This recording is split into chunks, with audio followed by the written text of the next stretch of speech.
Our party, the PDP, you should know that this is a party that is the foremost party in Nigeria. This is the party that has governed Nigeria and showed the path of genuine and committed governance. This is the party that had brought good governance to this country. You will recall that when PDP was in office, Nigeria was one, the fastest growing economy in Africa, two, the best destination for foreign investors. Even our people in the diaspora, they were all coming back home to try to reestablish themselves back at home. Before the other political party, the All Progressive Congress, as they are known now, took over the realms of power. And since 2015 that they've been in government, we have seen that they lack everything to show any kind of idea of governing Nigeria, both at the federal level and even at the states where they occupy. So PDP as a party and a well-structured party, for that matter, when it comes to elections and electioneering campaigns, we know exactly what to do. As is evident, you have seen us going around, because we know that ultimately power belongs to the people, and it's the people that should decide who should govern them. I said something yesterday that it was Abraham Lincoln who defined democracy as being the government of the people, by the people, and for the people. Therefore, you know the slogan that we use in PDP. When we say PDP, we say power to the people. We believe that the ultimate place where you can get power to govern anybody is from the same people that you intend to govern. And that is exactly what we have been doing in the PDP.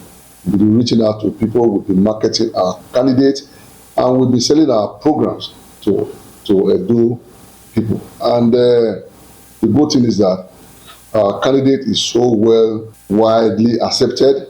I have no doubt in my mind that come the 21st of September, the elections will hold, and with all the umpires to ensure that the election is free, fair, and credible.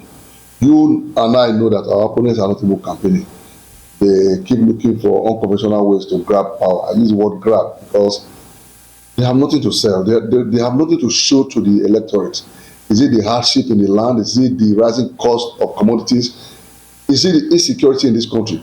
Who wants to reinforce a political party that has failed this country completely? The quality of life in this country is at all-time lowest. So Edo people, being the kind of persons we are, very brilliant, very articulate people that understand what time of the day we are. They have seen the candidates of all the other political parties, and they are not hiding their feelings to throw their support behind the candidate of the People's Democratic Party, that is Dr. Answe Ighodalo. So, in terms of preparedness, that which is the role of the party to do, we will continue to do that.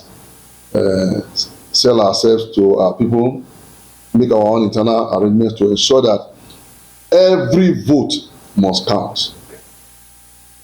Luckily, Dr. Shomole kept emphasizing the South African slogan of one man, one vote.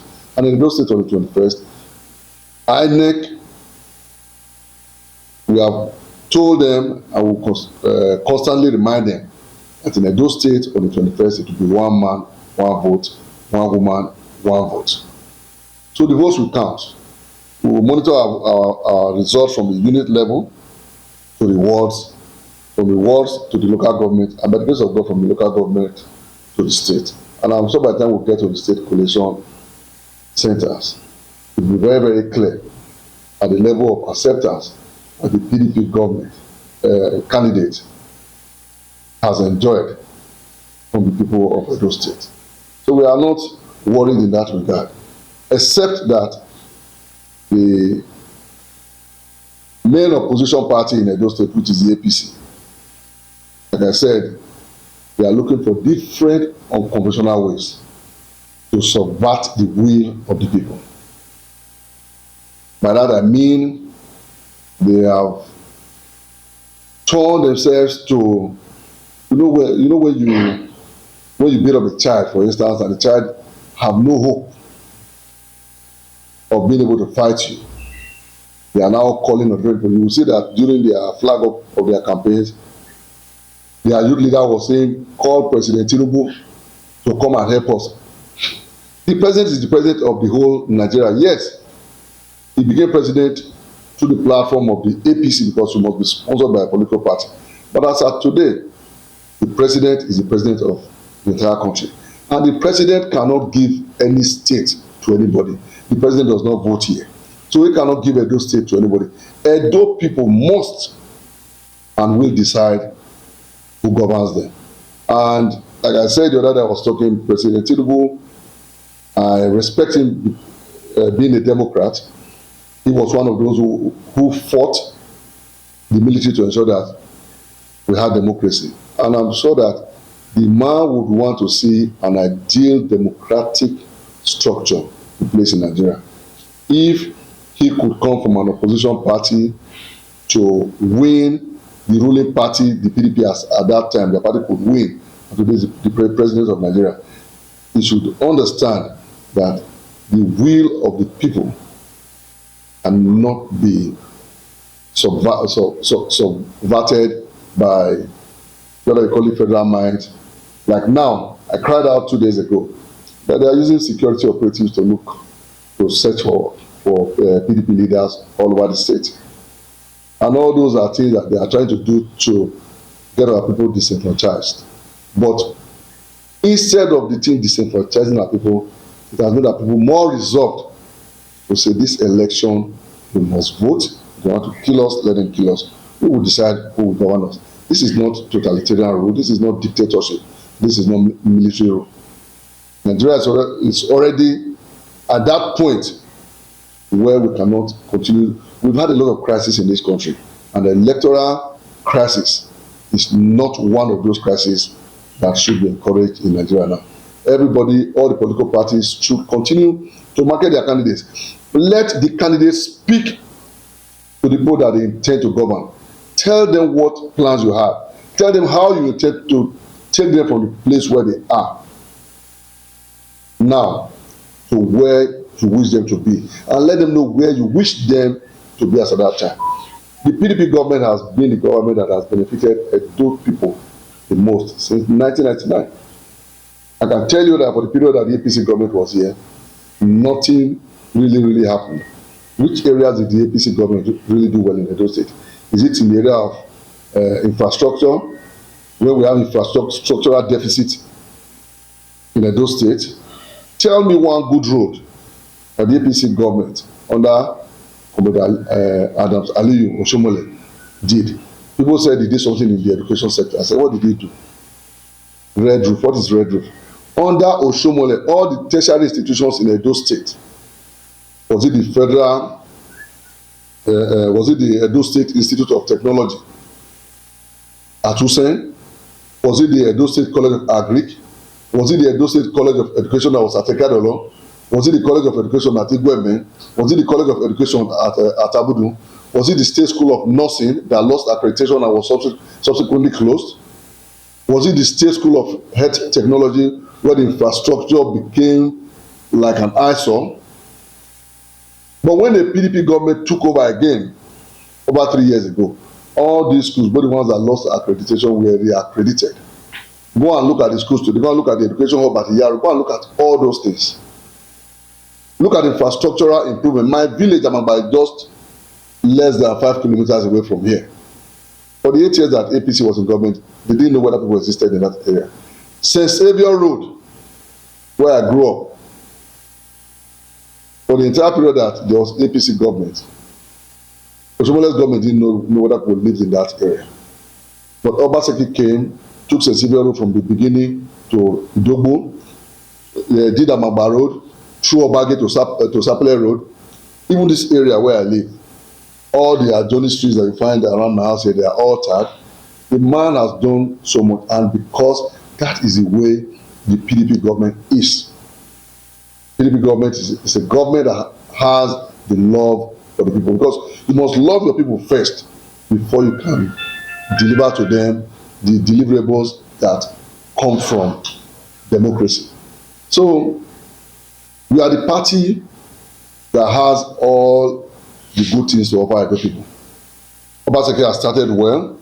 The man has started growing our IGRO from 23 billion naira, which Oshomole left it, to 64 billion naira. And by the grace of God, by the time Obaseki is handing over in November, the IGRO for this year will be something in the neighborhood of about 80 billion naira.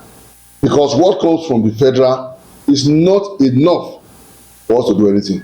But these are people who are taken outside the box to see how they can make Edo State get to that point where we can make up to 300, 400, 500 billion naira over the next 4-5 years. Edo is already a work in progress. We are saying Lagos is working today because there was continuity from Tinubu to Fashola, from Fashola to Ambode, from Ambode to Sanwo-Olu. And in Edo State, we cannot afford to take 10 steps forward and take 20 steps backward. The way Buhari took Nigeria backward from the PDP government in 2015. Edo people are resolved that Edo must move forward. And that is where we are. We cannot go back to Egypt. It's not possible for us at this time to gamble politically.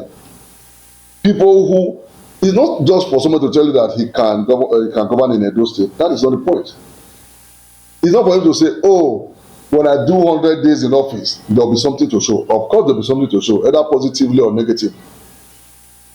Tell us what that thing is that you say there is to show after 100 days. And how do you intend to achieve it? You say, well, you will employ 5,000 teachers. I heard him say that. 5,000 teachers.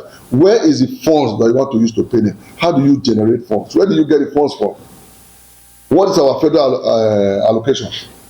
How much goes into the recurrent expenditure monthly? They don't know any of these things. They just want to grab power, then at the end of the month, once the allocation comes, people share it and then they go to Abuja and start drinking champagne and whiskey with it. No. You say, according to my friend Patrick Obayago, he will say, Kabudo rejetamenta. We reject anything that will truncate the progress being made by Edo State as of now. And it's only the candidate of the PDP, Dr. Asue Ighodalo, that has understudied this government and the activities, that also have a plan on how to improve on it and ensure that the economy of this state will continue to grow from where it is now to at least ×2 or ×3 of where we are today. You know me and Omosede, we share a very, very close relationship, both politically and as brother and sister. See, my sister have always told that the decisions he has taken now is the worst political mistake that she can make. But I will tell you this for free. Omosede will come back home. It's only a matter of time. That our candidate is the only person who has the capacity to continue the programs of Godwin Obaseki, having been around the government. You should realize that our candidate was the chairman of the Alaoda Economic Summit every year for the past 7 years. This same candidate of ours was in the economic team of Adams Ali Oshomole. And the other time Oshomole came to Alaoda, he was praising him to high heavens. If you do not understand the workings of government, when you take over that government, the first thing you are going to do, because you don't know what is going on, you are going to stagnate that government. And before you understand the economic policies at play, because you don't know anything about it, the state would have gone back by like several years. Edo State is a state that is strategically positioned in Nigeria, that we cannot allow any experiment to be made with this state. The state has already started moving, and the projections are there. I just told you now that the IGR of Edo State, when Adams Ali Oshomole left, was about 23 billion naira a year. As of last year, Obaseki has been able to grow the IGR to about 64 billion. And I'm saying, from what I'm hearing daily, by the time Obaseki is leaving, the IGR will be in the neighborhood of about 80 billion. You need somebody who understands the economics of what is going on, be able to sustain what is going on and build on it. And the only person who has that capacity, who has that credentials, is Dr. Anthony Gordhan. Well, for now, the Nigerian police, they've not been fair to us. I said that yesterday. The Nigerian police, they've been chasing our people and harassing our members.